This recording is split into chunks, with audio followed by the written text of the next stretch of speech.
Hello, hello. Welcome to Beyond Film School, where I tell you all about the film industry. I am Amber. and welcome to Sunday afternoon. I'm a bit tired. Got my coffee ready to talk to you folks. It's going to be great. And today we're going to be talking about taking film gigs and not taking film gigs because I feel like this has been a recurring theme that has come up this week for me. So, we're definitely going to take your comments and questions because I love talking to you folks, and I'm happy to answer any of your film industry questions or anything that comes to mind when I'm talking about the film gig, freelance economy, and all that jazz. So, yeah, let's talk about my week to start off because, man, it was my birthday on Tuesday. And I celebrated, I guess, a lot with a lot of different people this week. So I had a good birthday, and I have to probably show this. I have to show this because I'm very happy. Got my DGA card. This is what it's all about, people. Right here. It's all about the DGA card. Like I remember like telling people like I was going through the whole application process and just being like, okay, we're not gonna celebrate until I get my card. I'm not gonna celebrate until I get the card, and I got the card, and it's an actual physical card. I just love it. I'm obsessed with it, and they say to carry it around with you at all times. And when I upgrade to first AD, that thing right there is gonna change, and I can't wait. It's gonna be amazing. So it's a few years coming. Um, so yeah, I was gotten together with a lot of different friends, film friends this week, and the film gig economy it's difficult. I'm not gonna lie, it's difficult because you spend so much time trying to get gigs. You spend so much effort and just energy trying to make sure you get film gigs and film jobs and making sure you're paying your rent. And not only that, it's like you're trying to get so much work because when you're starting out as a PA or starting out as like a producer's assistant or a director's assistant or an office PA or a costumes PA, even like any type of PA in any of the departments, you are just paid so little. And a friend of mine, she did the Made in New York program. Well, I actually have a lot of friends who are doing Made in New York, which I mean, I definitely can get behind the program because they're creating an opportunity for people and they're creating the New York film scene. It's like largely becoming more diverse because of a program like that. So they're trying to take like people who are, gosh, I feel like I'm doing an ad for Made in New York. But either way, I support Made in New York. I have a lot of friends who come for that program. And a friend of mine, she does like wicked nails. She does nails. Shout out to Chrissy because I love her. But she was making like some serious paper as a like she did like she's not just like a nail technician. Like she's doing some crazy artsy type stuff on these nails, and I love what she does. And she was charging a lot of money because she had a lot of clients and she was very popular and she was like running her own business, like her own like she would go to people's houses and do their nails like for these people that were like recurring clients. She did Made in New York, got on set. I met her on The Equalizer season 1 and she told me like when she became a PA, like she's living poor now. Like she's poor, and I'm like I relate to that so much because you are so worried of like paying rent and like maybe if you have kids or you have a spouse you have to take care of or something like that. Like it is hard. It is very, very hard. So I just want to know, I just want to acknowledge to everyone out there that I understand the struggle that you are going through. It is very, very hard. And in my thumbnail, you're probably like not taking gigs because I'm taking every gig that comes my way, obviously, to pay the rent. And I think this is where the life balance and like taking care of yourself and like money isn't everything, like that argument has to be made because we just like you can't drive yourself crazy. You can't like not take care of yourself. You have to make sure you're taking care of your well-being. But also I know that when you can't pay your bills, it's very, very, very stressful. Now, no, that I have lived on a PA budget for so long. And I think people who are like on the AD track and who are trying to be a DGA, like a union AD, it's probably one of the like most torturous roads because like you're a PA for so long just trying to get in, and then like the struggle starts, like the journey, the really really like hard journey starts when you actually get into DGA, because like you have to get those, like you still have to network. There's nothing that's there that's like, oh well, I'm gonna hand you this job. Like you still have to grind, you still have to network, you still have to get to know people, hopefully they hire you. Like it's nonstop, like at least for like PA AD department. When you're in something like Local 52 in the New York area, or I think it's 300 I think is the Teamsters down in Atlanta, like your local IATSE chapter, like you can get called. Like once you're part of the union, you can get called and be like, oh, this show needs a grip or needs an electric, and they just like call you up if your name is like, if you're in the union and they need people, and maybe they've run out of the resources of like hiring the people that know already, and it's a big job, right? It's not like that in DGA, and it's not like, it's like you basically are just, you're fending for yourself basically. And it's like people who are trying to be electricians or like DPs, camera, or like props, set dressing, all of those departments, you like once you're with IATSE and you're actually with that local, it's like you can actually be tapped into, like in like given jobs that way through the hall, as they call it, the hall, like the union. So like I'm just thinking, I feel like I picked the hardest route, but it is very very hard to find jobs. And you're probably thinking like, Amber, you are crazy. I'm not. Like, if I'm offered a job, there's no way that I'm not taking that job, right? So well, first, let's talk about taking jobs. And I talked about this a little bit in my last live stream about like, worried about, like rest and taking a job after job after job and not getting like enough rest in between. Now, if you think about the normal work week, it is 40 hours, but in film it's double that. It's like 60, 70, 80 hours. I mean, if you go into 90 hours, that's just that's crazy. So if you think about that work week, that is like double the energy, double the amount of time you're spending on set, double you're not going home and having dinner with your like spouse, and you're spending time with your dogs and your kids or whatever. You're there and then you're sleeping and that's it. So I think that the amount of recovery that it takes coming from a 60, 70, 80 hour work week is a little bit longer. So that's why I take a break whenever I can. And after every job I complete, whether that job is 6 weeks, 2 weeks, 2 months, 4 months, 7 months, I always try and take, a bit of rest. And when you are interviewing or signing on to another job, there is nothing wrong with being like, okay, well, I will take this job if you're offering me the job, but know this, like during this time, I am going to be, I won't be available. And I think what most people worry about is like asking for time off. Like, oh God, I can't ask for time off, and I can't take a vacation, or I can't, blah, blah, blah. Like, I get that there are people who are like, oh, there's like film 100%, blah, blah, blah. But like, I'm sorry, we're all human. And we're all doing the same shit. Like, we're all like living sort of like, we all know what's happening. Like, we all have situations going on.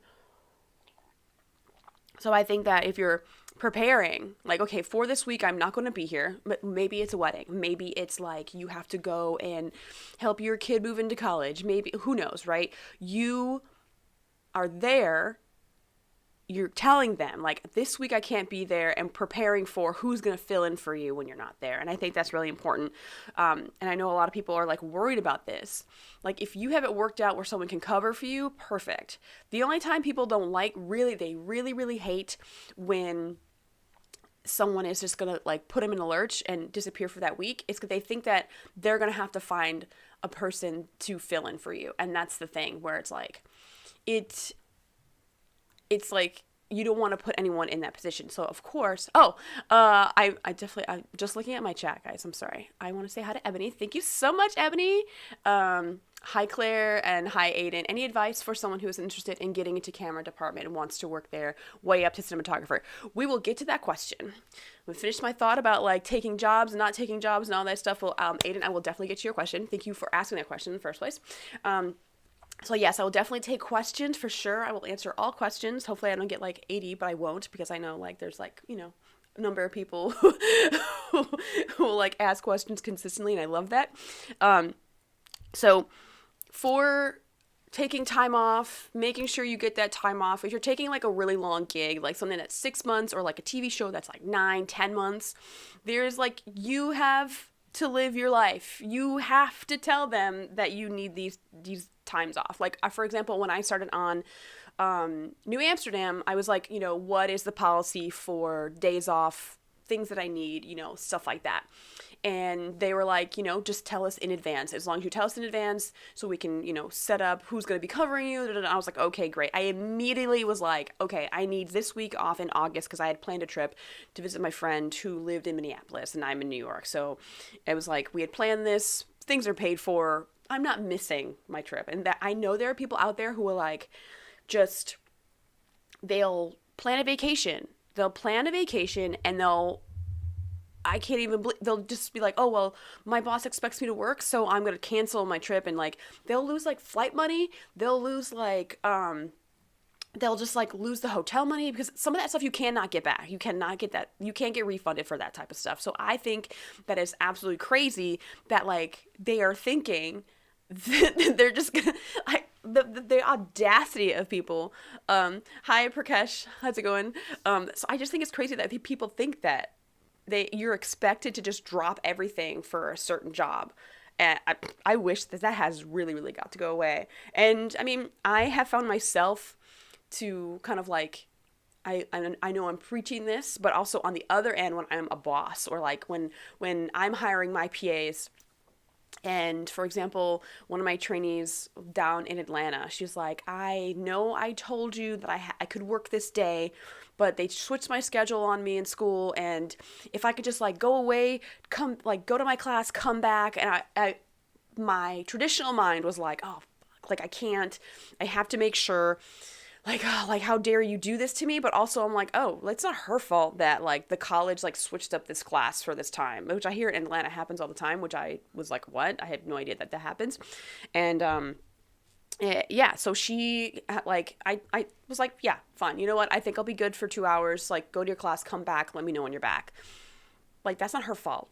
And I cannot be mad at like someone's life situation. You know what I mean? So I think that going into a job, if you're worried about vacation time or days off or all that stuff, go in like knowing when the days you need, and go in knowing that you have someone that can cover for you, which is a huge thing, like a huge thing. Because if I say, hey, I need this week off, but you know what, I've been training so-and-so to cover for me, which actually I have done in the past, where I will prepare another PA or another AD to cover me, because I know that like I'm going to be gone. So like training the person that is going to be covering you is like you're taking the burden and you're taking the responsibility away from, the person who's above you, who's worried about you not being there.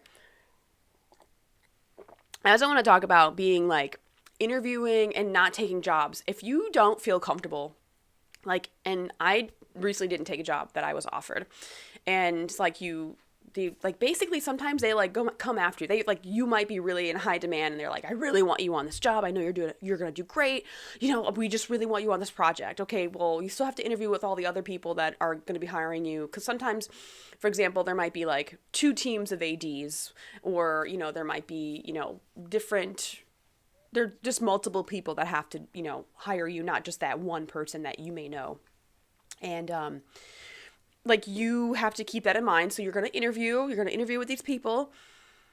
Then the whole point of an interview, and I think people are like, yes, I got the interview. The interview is basically to see if you fit with them and if they fit with you. And I feel like a lot of people don't keep that in mind about like them fitting you, right? Because they're like, okay, well, I don't care about me. As long as they think I belong with them, it's fine. And I think you're not taking yourself into consideration, and you're not, really thinking about like, how are you going to feel on this job? How are you going to feel on this job?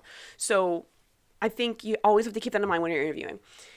And so my friend who was interviewing for this job, I will not say the show, I will not say who it was, went through a hefty interview process. It was like they basically like strung her along for like 2 weeks. And she told him honestly, she's like, I have to think about this. It's a long gig. It's going to be hard. And considering your bosses and who you're going to be working with as well is also a factor. So there's that. And when you think about all of those things, and actually don't say yes or no right away. Always just give yourself like 12, maybe like 24 hours. Like just sleep on it. That's why I said 12 hours. Some people just like go to sleep, think about it. Next morning, they know. They pretty much have figured out like what they want to do. And I think that is important to make sure you're thinking about the decisions you're making and what job you're signing up for. And she thought about it and she's like, this is not a right fit for me. And I don't think I want to move forward with this. And they were like offended that she didn't take the job. And that's something that we all are battling. It's like if you say no to a job, you're like, well, why did they say no? And I did the exact same thing. I interviewed to be key PA on this one show. And then, they bent over backwards to interview me. Like I was on a job. And the interview times, I told them, I was like, well, I'm not available those days. I'm on splits, which is like, I start at like noon or like 1 o'clock or something like that. Hi, Maddie. Just hi. So I like was working these weird split hours. So like I starting at like, 11 or 12 or 1 and then going till like 1, 2, 3 in the morning. So there was like no time for me to take this interview that they wanted to interview, for this TV show. And I'm just sitting there like, I kept kind of being like, no, I'm not available to interview, hoping that they would just let it go, because I kind of didn't want this job in the first place. I was like, I don't want to, but I don't want to be put in a position where I have to keep saying no. You know what I mean?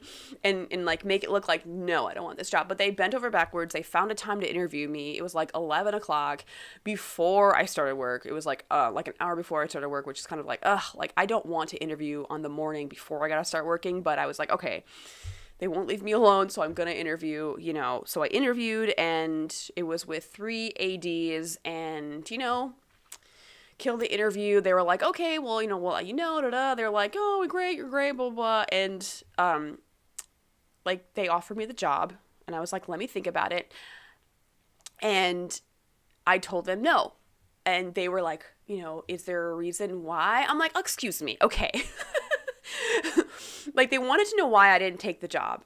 And first of all, I think that's like really, really invasive, right? So be like, how are you going to be like questioning me because I said no to you? When if the tables were turned and you didn't offer me the job, it's like so like friggin' taboo for me to ask why I wasn't hired, right? Like it's like you cannot ask why you weren't hired. It's like a serious like faux pas that you ask why you weren't hired. So I find it's just the audacity, the nerve, the boldness for them to be like, why didn't you take this job?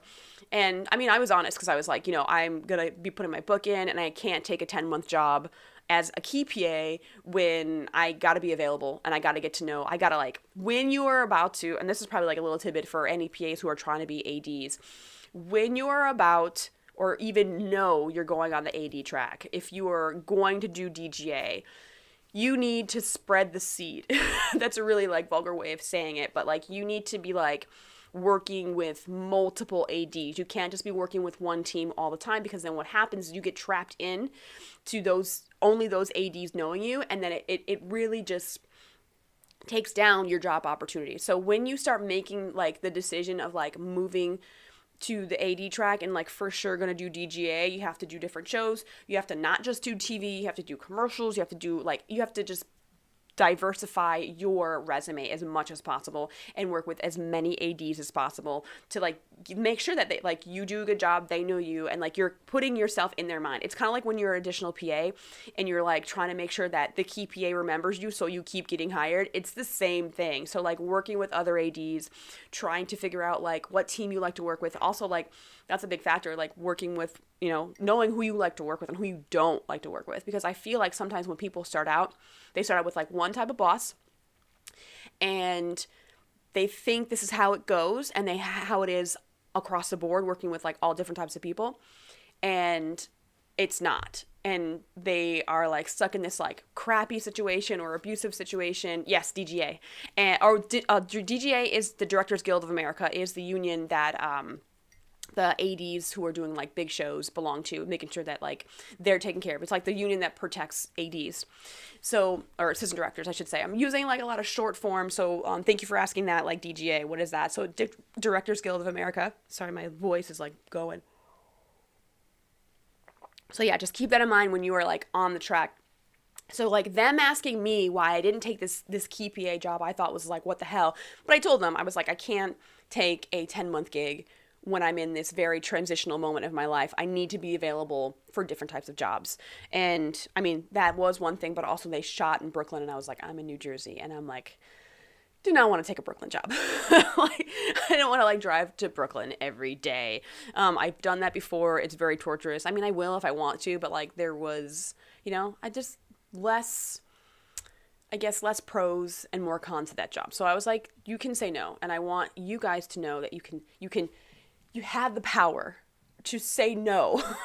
You don't have to take every job that is there. So, okay. So, I'm going to get to Princess.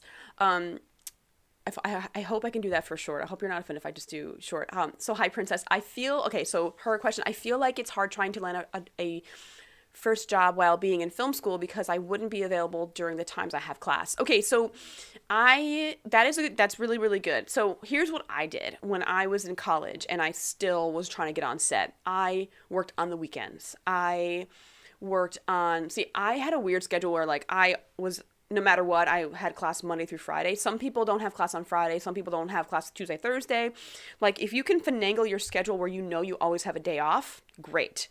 So if you can stack your classes, have them all Tuesday, Thursday, then you're available Monday, Wednesday, Friday, which starting out is really, really good to have Friday off.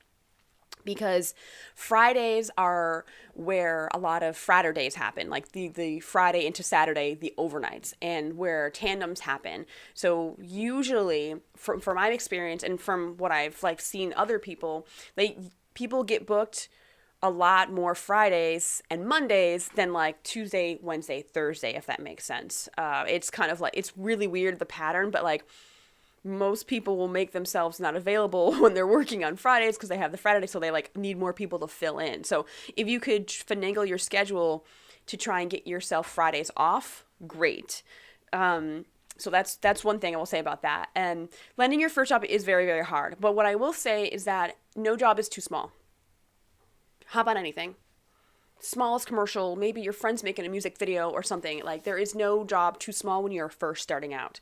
So, Princess, I hope that answers your like concern about like trying to find a job and being in school. But like weekends, when you're on spring break, when you're on summer break, when you're on winter break, like use your breaks to advantage, because that's exactly what I did. I would always be like, during a break, I would always try and take like a movie in the summer, or because you had like 2-3 months off. So I just tried to utilize the time I knew I had coming off. So like I would say like a month or so before my break, maybe like 2 months before my break, I would start looking for jobs, and like, because they're going to be hiring a few weeks in advance. So I would look for jobs where like, okay, maybe I can hop on this, maybe I could do this during this break. So start looking into jobs when you have like breaks coming up, and work on weekends and try to finagle your schedule, which I know sometimes not gonna be able to do that.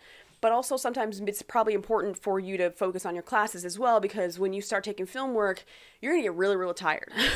And I am really, really good at time management, and I know other people are as well. So I'm not going to be like, I'm not going to try to like live your life or tell you what to do with your life, because some people are like super good at time management, and like having that extra thing they have to do makes them like get their work done quicker and better. But other times it's like you might be too tired to do your work. So I would say just make sure you focus on school as well. I don't want you to be like feeling like the pressure, but it's also good to take those free gigs too. So I would say, as well as finding something small when you're in school, finding those jobs that are like volunteer, like, because taking the jobs that you can volunteer on, meaning like you're doing it for free, getting that out of the way, building your resume, by the time you get out of college, by the time you get out of film school, then you're like, hey, I've done this thing, so now I don't have to work for free. I can take those like smaller paid gigs. Like maybe it might be you might be upgrading from like 0 a day to like 100 or 150, or maybe you're finally going to get that PA rate because you have a little bit of experience. So no job is too small. Okay, Aiden, I hope you're still here. If you're still here, let me know, Aiden. So I'm going to answer his question.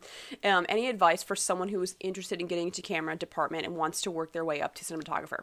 So the DP, director of photography, or slash cinematographer, is pretty much the same as like the director route, I would say, because it is a creative position. And what I will say is this. If you want to be a DP, if you want to be director of photography slash cinematographer, start shooting small things, small projects. And that's exactly the same advice I give people who want to be a director. Start directing small things. Write your own stuff. And this goes for DPs as well, cinematography. Write your own stuff. Maybe it's a 3-page project. Maybe you want to like remake a commercial. Maybe you want to like, redo a music video, like whatever it is, start writing it, start shooting it, make it something small. That can be like 2 seconds. like really, it can be like a 30-second commercial or a 30-second like trailers or something are like really, really good. Like if you want to make like and people who are like editors and stuff can like, do mock-up trailers for movies and stuff like that. But for like, you can reshoot certain things like your own way and then like remake that trailer, if that makes sense. So always start with something small and like build your reel, because here's the thing is that like if you have nothing creatively to show that like, yes, I can be a good cinematographer, this is my lighting, this is my camera work, but there's like, if there's no proof of that, you're no way going to get those bigger gigs. So you always have to start small, build your way up, work with other people, try and like offer your services while working in the camera department. So if you can get on like bigger sets as a camera PA, a camera assistant, first AC, second AC, learn how to do those jobs, know what they entail. And yes, people do climb the ladder. Like they do start as a camera PA, then they're a loader, then they're second AC, then they're a first AC. Then the first AC, sometimes when the operators aren't there, camera operators, then that's when they bump up to camera operator. And yes, camera operators do bump up to, being like the DP for an episode or for a day. So it's like that's the ladder. I hope that answers your question. That is the ladder for, getting and working your way up to a cinematographer. But while you're climbing the union ladder, or when you're in like 600, the IATSE 600 is it's like weird because 600 for camera, that's the local, but it's like national for the whole US. It's like everyone has the same camera union all over the US. Oh man, sorry, coffee's just so good.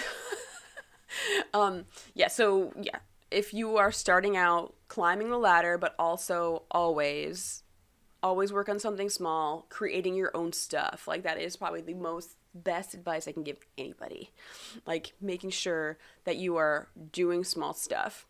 So if anyone else has any more questions, I am happy to take them. Oh my goodness, I've been doing it for half an hour. I'm so like, I can't believe, sometimes the time goes by and I can't believe it's like, it's just the time's going.